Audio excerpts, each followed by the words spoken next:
Thank you for listening to The Luminous Mind, episode 45. Students actually have wisdom about learning and teaching and leadership. Students actually have deep knowledge about these things. And all of that has been suffocated and pushed away for more than 100 years of public schools.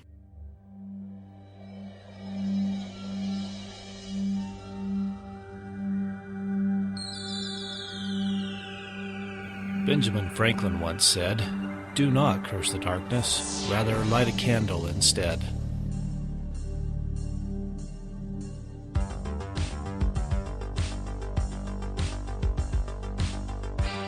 If you're ready to set your mind on fire, then prepare yourself for the Luminous Mind with your host, Rebecca Bowman.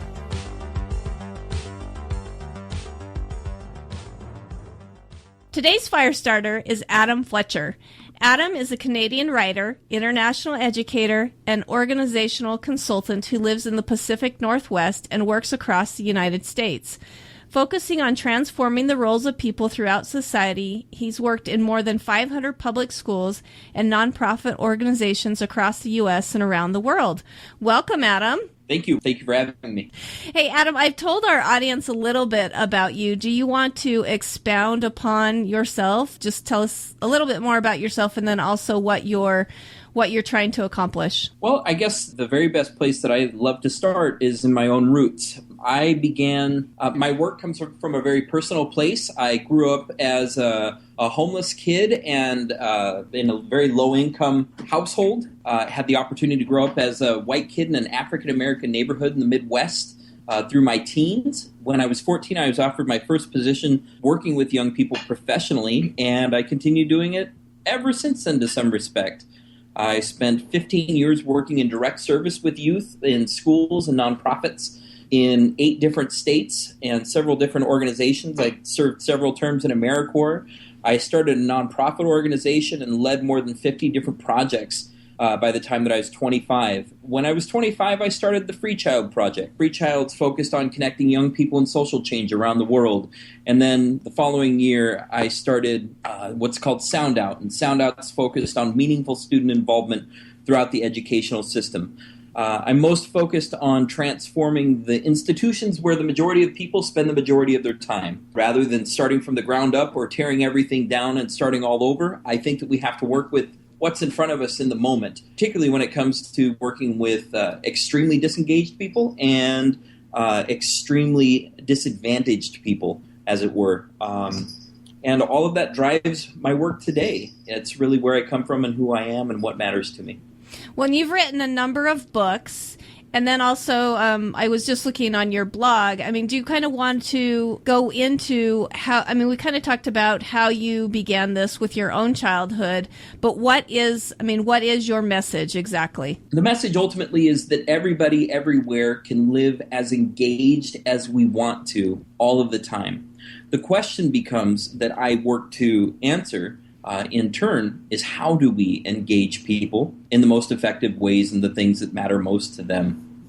In order to answer that question, I help people develop the skills and abilities and identify the knowledge that they want to gain in order to do that. And I do that through training and workshops, through keynote speeches at conferences and in organizational settings. I facilitate retreats. I write books. Yeah, I really work hard at staying in touch with exactly where people are getting engaged, exactly what they do care about, and exactly how they want to do that. And so that means a lot of personal conversations. It means a lot of one-on-one coaching, organizational consulting, and different steps that help individuals not only look at the world around them, but also the world inside of them, and then work from that place to become more engaged in their own lives and throughout the world. So it's kind of a mix of all of that.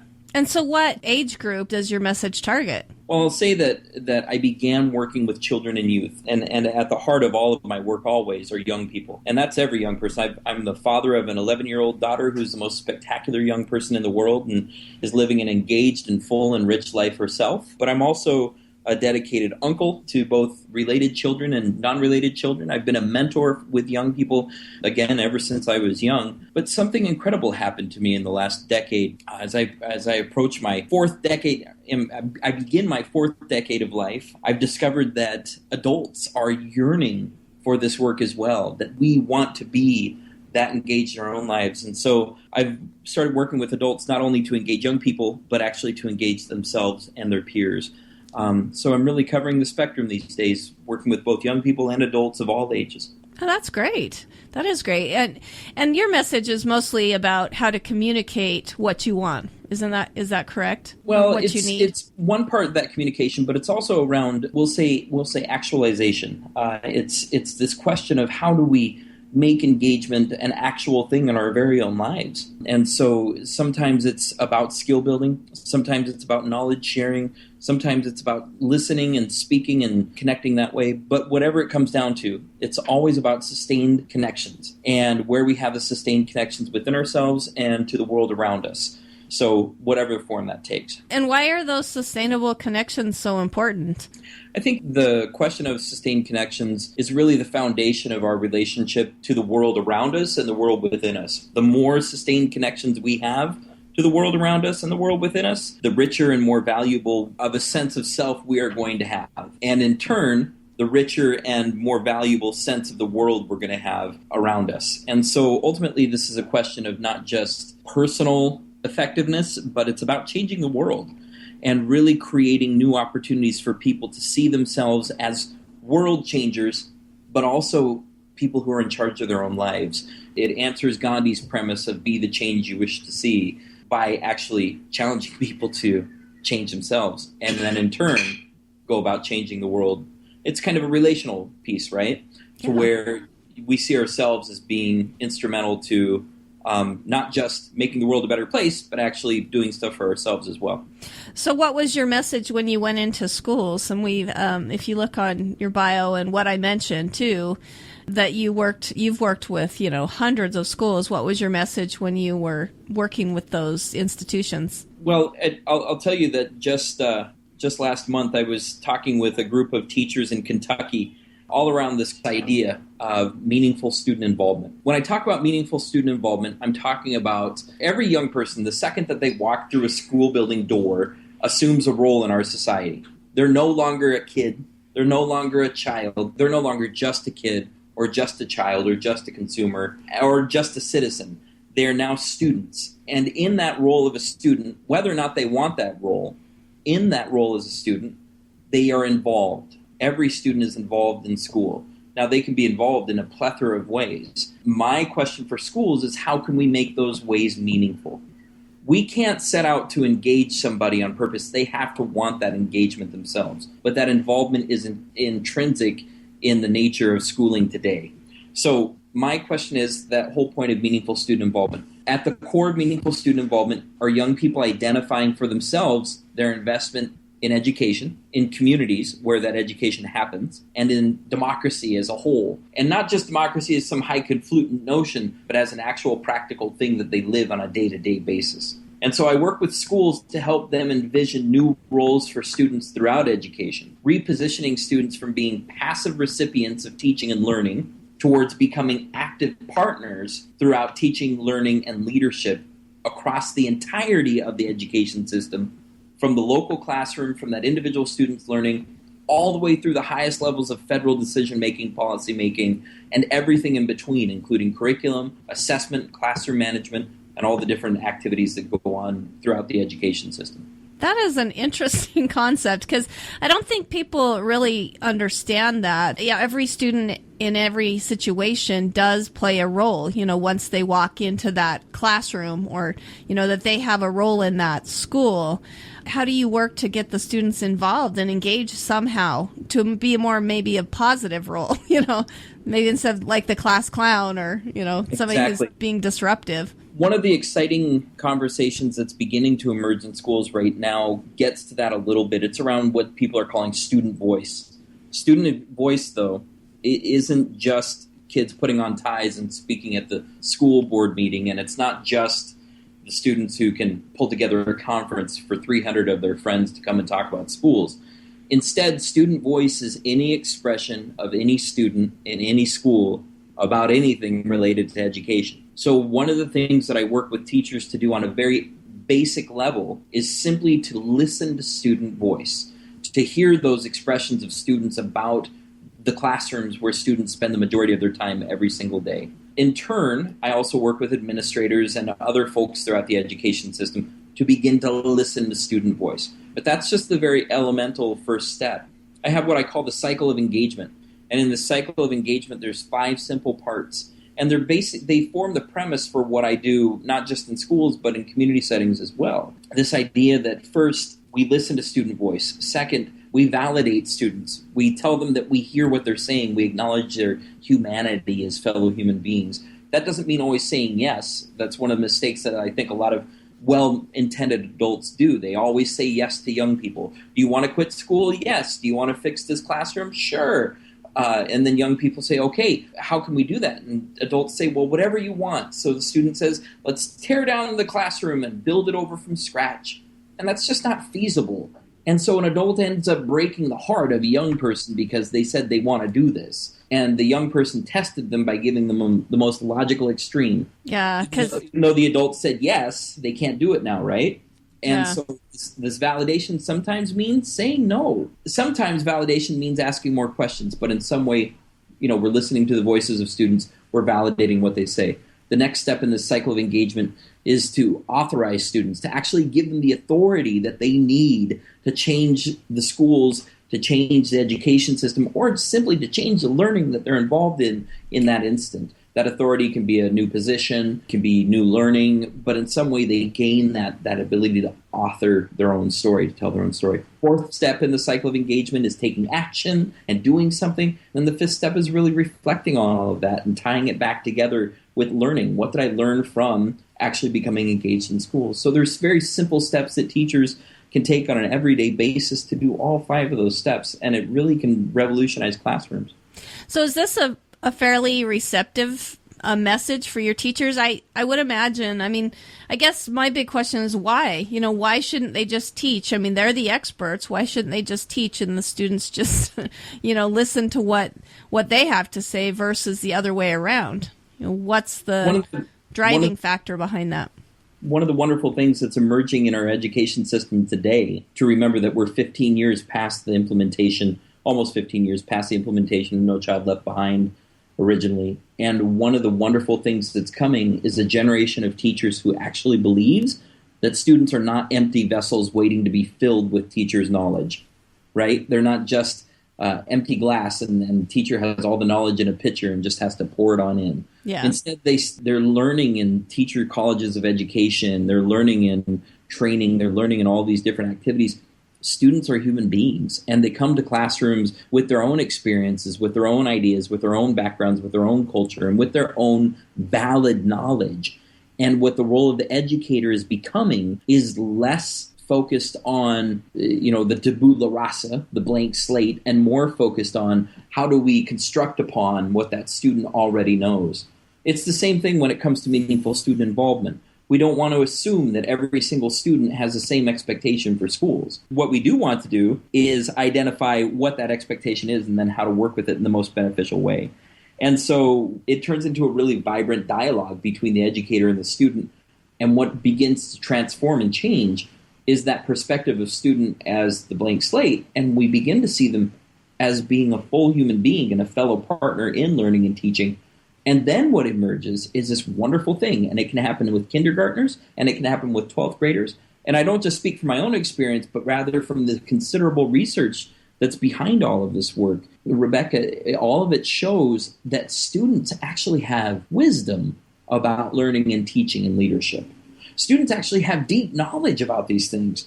And all of that has been suffocated and pushed away for more than 100 years of public schools. And what we're doing right now, we're in the midst of and maybe even at the very beginning of this transformation, but our education system is slowly beginning to embrace that idea of the student as a full human being and not as a less than human, less than adult, and less than valid person sharing, this learning space that we're in as a classroom. Yeah. So that's really that transformation. It's a very vibrant space.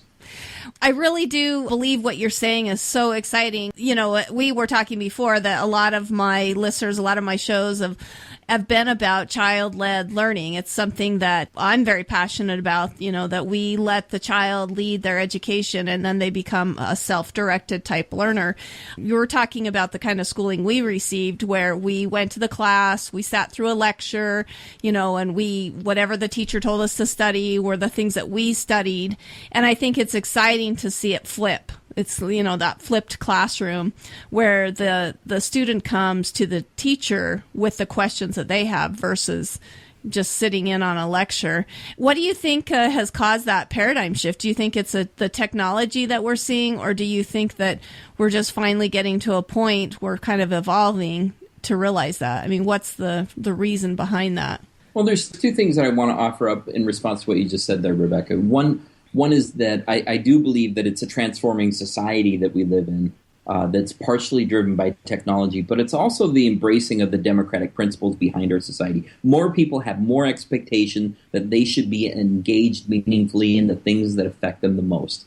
Yeah. Adults believe that about healthcare. We believe that about our jobs. We believe that about our cars. I want to program the music in my car when I'm driving down the road. That's brand new. A generation ago, they weren't talking about programming music in cars. They were listening to whatever the top 40 radio station was piping into their machine at that moment.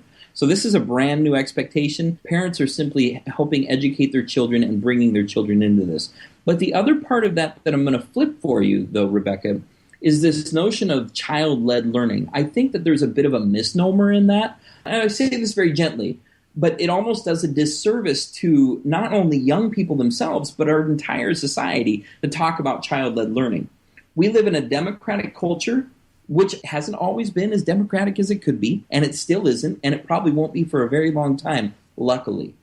Because we live in an experiment. We live in a culture of constant transformation that's been ongoing since 1775, and maybe all the way back to the Greeks. This transformation is, we stand on the shoulder of giants generation after generation. We inherit all of the work that's been done before us. And I'm afraid that this conversation, this idea, the notion of child-led learning is actually, it follows that notion of pull yourself up by your bootstraps. Do for yourself what other people shouldn't do for you. I think that children, they still need to be engaged in a conversation and in an interaction that builds relationships and that is transformative in nature. And that's why I talk about student-adult partnerships rather than child-led learning. Because I think that notion of partnership between the student and the adult, and honestly, it's active in my house as well. I have a child-parent partnership more than I do a child-led household. I think that there are times and spaces where we need to give young people the reins, literally, and let them go do anything that they want, anywhere that they want, any way that they want. But there are times that they need to participate in the negotiation and in the conversation and in the transaction, the interaction, rather than simply being given the ability to do anything that they can. And so it's kind of it's a negotiation rather than just a one-way, here's all the power, have a good day.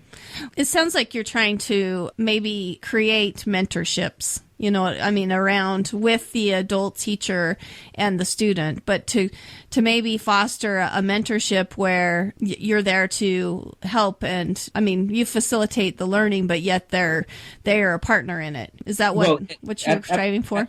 Absolutely, and to even extend that a step further, and I think it's one of the things that differentiates between mentorship and partnership. In a mentorship, it's generally seen as an adult saying to a young person, here's some things that you can do, here's some ways that you can get it done. It's kind of a one-way transactional kind of piece. What I'm looking for are transformational partnerships where rather than saying we're 50-50, recognize, and that's an equal kind of partnership. These are equitable partnerships between students and adults, where sometimes students can say to adults, we should do things X, Y, and Z. And then sometimes adults can say to students, we should do things A, B, and C. And then other times there's negotiation where X and A and Z and B and all of those things interact in a righteous way as well. And so those equitable partnerships are really at the core of what I'm talking about, more so than traditional mentorship or even student-driven learning or anything else in that direction. That's interesting. I mean, you're communicating such a different philosophy that I think it's interesting how the verbiage that you're using. That's really neat. Before we go on, let us take a minute and hear about our sponsors. Hey, Firestarters, are you looking for a new way to listen to the Luminous Mind? Try listening on Stitcher. Haven't heard of Stitcher? Think of it as radio on demand. You can listen to the Luminous Mind anytime, anywhere. There is no downloading, no syncing, no wasted memory. Just stream your favorite podcasts such as the Luminous Mind. Stitcher is available on iOS, Android, Nook, iPad, and also from your favorite internet browser. Don't have Stitcher? Download it free today at Stitcher.com or in the App Store. And make sure you rate and review the Luminous Mind so together we can continue to light minds on fire and change the paradigm of education.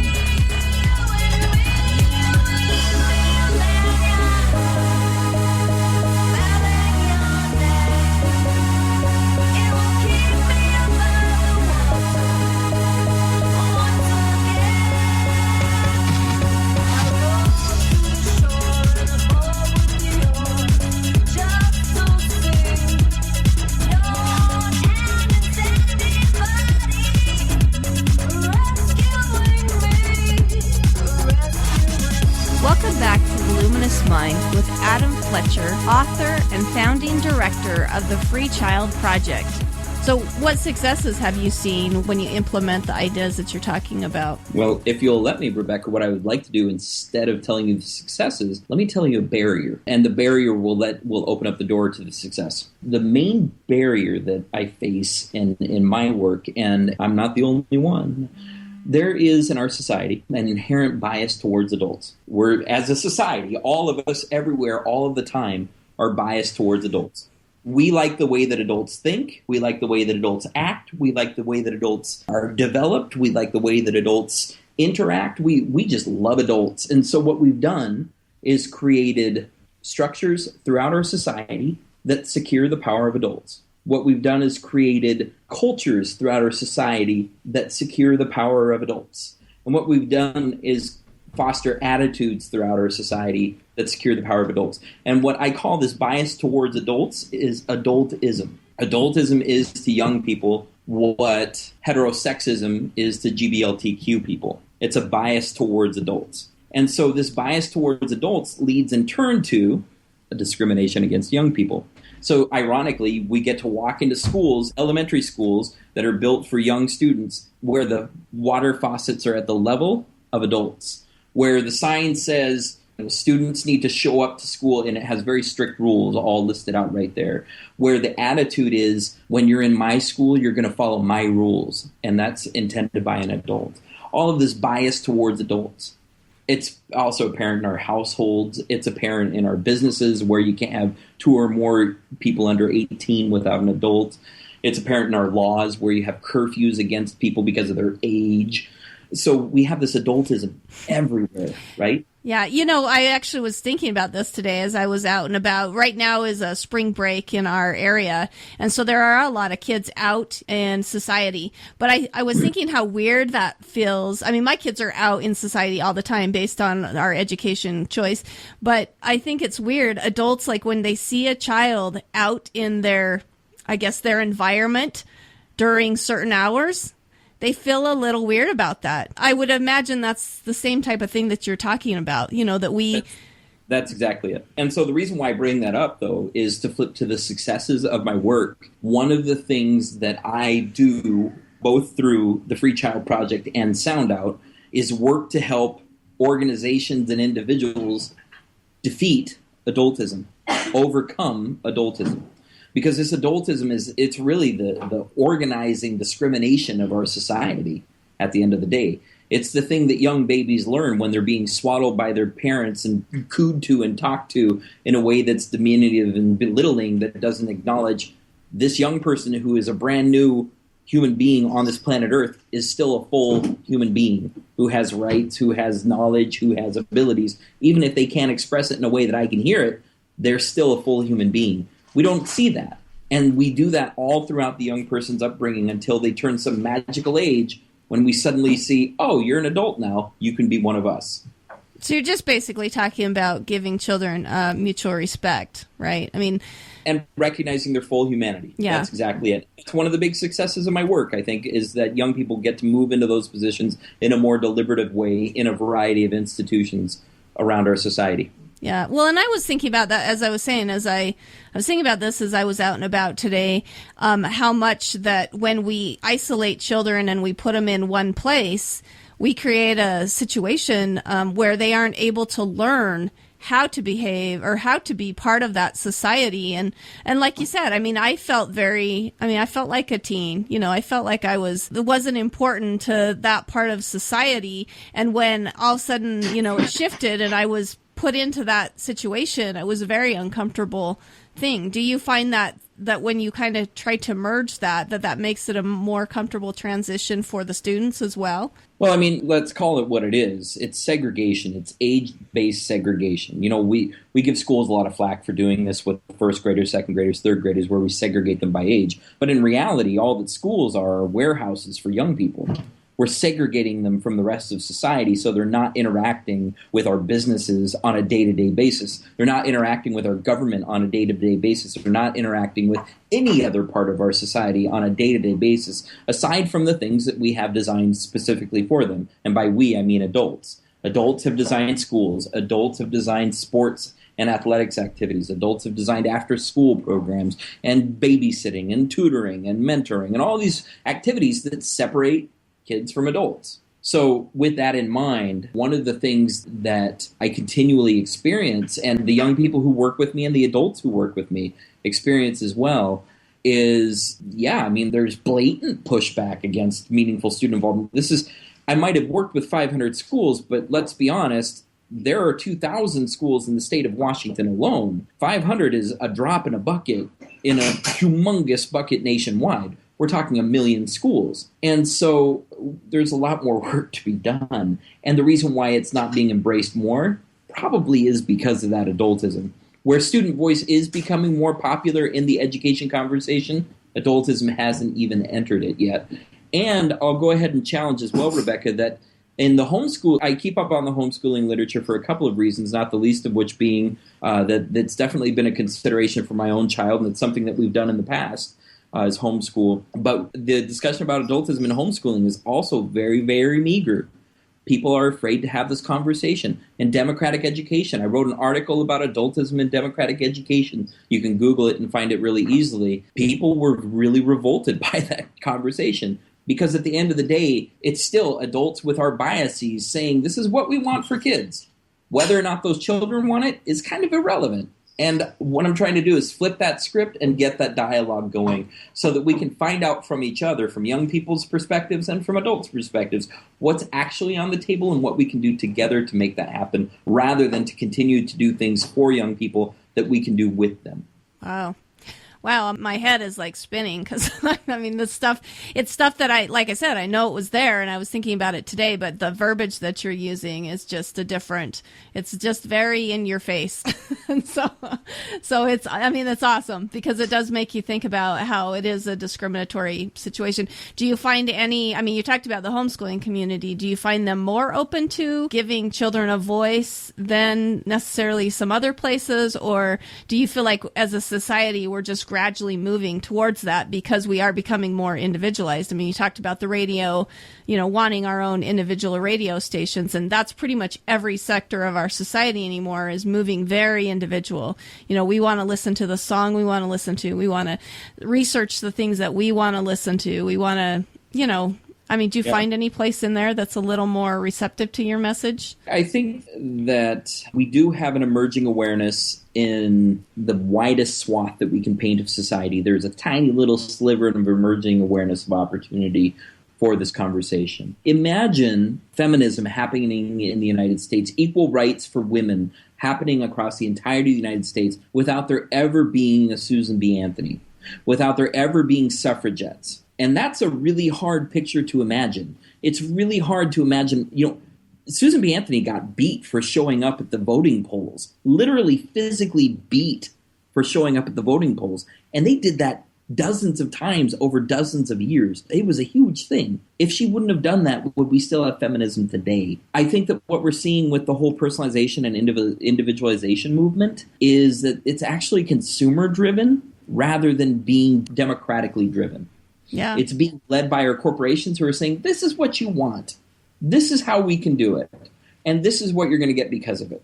Rather than people, the people, saying, this is what we want, this is how we want to get it done. So there's a different kind of conversation that's happening that I think that we have to pay attention to its motivation. But it's coming, one way or the other, it's coming. I will say about homeschooling, you know about that fine line between homeschooling and unschooling and how some people swear by one and put down the other.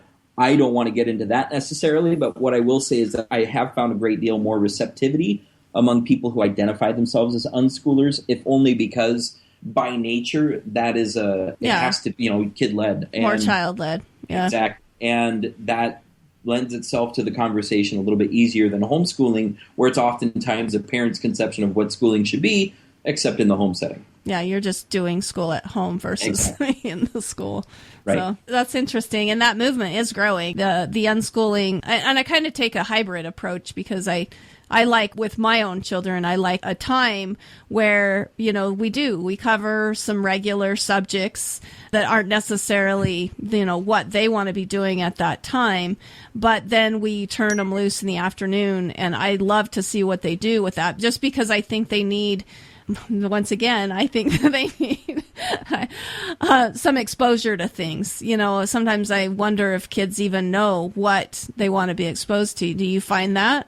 Yeah, totally. And one of the things that I think is really coming around is more and more, and even within schools, to be honest, more and more appreciation for student-driven interests.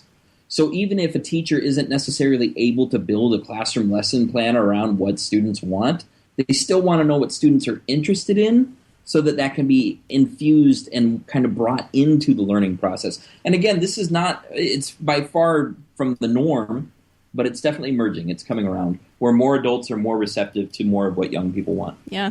Well, and I worked in public policy. I know exactly what you're talking about as far as with education goes. I mean, it's taken us years to get to the idea that we could even use technology, in the classroom. And I laugh about the kid that takes his iPod or his iPhone in there. He has full access to the internet, but isn't allowed to use that sometimes. And I think it's exciting to see teachers actually going, oh, okay, it's okay if you have that, or if you want to use that style of technology. They're allowing children to do that versus just confiscating their things. That's interesting. And to understand public policy, though, and that kind of opens up a different door. But I'll say this, Rebecca, one of the things that is exciting for me about this work in education specifically is that it does pervade every single layer of school. We can think very quickly and easily about all the things in a classroom that can happen, or all the things in learning broadly that can happen. But one of the things that just came down in Kentucky, there was a group of students that was working with a statewide nonprofit there called the Pritchard Committee for Educational Excellence. They led a statewide campaign to rewrite state policy to allow students to sit on superintendent hiring committees. This bill rode all the way through to the end of session. 2 Republicans stuck some riders on it and sunk the whole thing. It had bilateral support all the way through until that very end. And so they sunk it in the last day of session. But regardless, all the way up until that point, those students had wins left and right, and this is indicative of what's happening nationally. Students aren't just working on that very tiny local level, they're also doing it on the statewide level, and we even have federal level work. And this isn't just in the United States, it's happening all around the world. United Kingdom, Australia, South Africa, Poland. I've got examples from everywhere where this is being embraced. We're sitting on the cusp of a brand new moment. Yeah. And it's not just, I think, it goes back to your tagline. It's about lighting minds on fire, and we have spectacular futures ahead of us. That is awesome. You don't really think about children having an active voice in public policy like that. And so, do you help them form groups that they can be a little more persuasive in their own, forming and being able to hire people that are there to teach them? Do you help do those types of groups? Absolutely. I make myself available in a whole bunch of different ways. For all of the big language that we want to give to education consultants and all the fanciful professional stuff, in reality, I'm just trying to beat the streets and do what I can to help this thing move. And so I spend a lot of time on the phone, on Skype, working directly with young people who can never pay me. And that's never the point. I want to see them do this. I want to see them do this big, and I want to see them succeed. So I spend a lot of time doing ad hoc stuff, a lot of time volunteering, and a lot of time talking with folks just like you who are passionate and interested and committed to helping this thing grow. And that's a really important part of what we're getting done. That is amazing. That's awesome. All right. So what are some of your long-term goals? We've talked about, it sounds like you do a lot of little things all the time that maybe, you're just trying to move the conversation in that direction. But what are some of your long-term goals that you're looking forward to? I'm glad that you asked that, because I think it lends itself to that question of context. We really, and I'll go back all the way to the beginning of our conversation, in our society, a lot of the things that are happening today are being done without context. People don't understand why we're doing what we're doing. And so really at the end of the day, what I want in our world today is for people to understand and to name for themselves what their context for learning and living and breathing air on this planet is. If every single person could just say, I am here to do X, Y, or Z, man, we would be in such a better place, because there would be such a higher level of ownership and investment in our own personal lives, as well as the lives and well-being of the people around us. Now, my personal perspective, that ownership and that investment should be in democracy and in nonviolence, because I think that those two organizing principles are what's really going to transform our entire planet and move us into a powerful future that we can barely imagine. And that's really what my message is about, is democracy, and it's about nonviolence, because the two go hand in hand. But the way that we get there is through self-ownership and self-investment, as well as community ownership and community investment. So seeing all that swirl together and move forward into a great new place, that's what I'm all about. That is great. So if you could leave a legacy, is that your legacy, to be able to move that forward? Or honestly, I'll be really forthright with you, Rebecca. My legacy is this 11-year-old daughter that I'm raising. She is the most spectacular human being that I've ever met, and that's to put no tremendous amount of pressure on her. But the life that I can touch on a daily basis, on a monthly basis, once ever, those are all wonderful. But the legacy that I'm really trying to leave is the one that I leave right here in my house that I'm growing up with me. Because I think that no matter what she does, she holds her papa in her heart. And that's really all that matters to me. That's great. I get a little choked up right there. And if she feels that way about you, you will continue to live well beyond, when you finally are not here. So that is great. Going back to that, having children around, I was thinking too, if we had them integrated into our society more, I think both of us would be able to communicate better and learn more from each other. Exactly. So before we say goodbye, what are some parting words of advice that you might have for our listeners? And then please go ahead and give us your contact information. Yeah. I think that the only parting word of advice that I could leave for anybody at the end of such a wonderful conversation like this one, Rebecca, is if we have to dream of the world we want to live in, we should dream out loud. But we can do so much more than dream. We can take action. We can transform our own life. And in doing that, we can change the world. And there really is no greater purpose for living than that. If there's ever anything that I can do to be of use to your listeners, I would love to be. My website is adamfletcher.net. And you can find links to all of my projects, all of my books. My blog is there. And I would love to connect with any of your listeners about any part of this that they want to. So please feel free to reach out. You can also find my phone number and my email right there on adamfletcher.net. And that's what I got for you today. That's awesome. And his website, I have been looking at it. It's pretty information-packed. So a lot of great articles, a lot of mind-bending, changing that paradigm type of information on there. So thank you for joining us, and I wish you the best of luck. Thanks again for having me. Take care. Thanks for listening to The Luminous Mind. To learn more about Adam Fletcher and to find his books, The Guide to the Student's Voice and Ending Discrimination Against Young People, go to our show notes at theluminousmind.net. Also, be sure to become a subscriber to our free email list so you can receive our weekly audio blog, The Spark. We would love to have you join our program. Do so by going to the scheduling tab and become a fire starter today. Help support the podcast by making all your Amazon purchases through the free Amazon widget on our website, theluminousmind.net. Also, like us on Facebook, follow us on Twitter and Google+, get our audio content on YouTube, iTunes, and Stitcher. Leave us a review. Tell us how we can help you so together we can continue to light minds on fire and change the paradigm of education.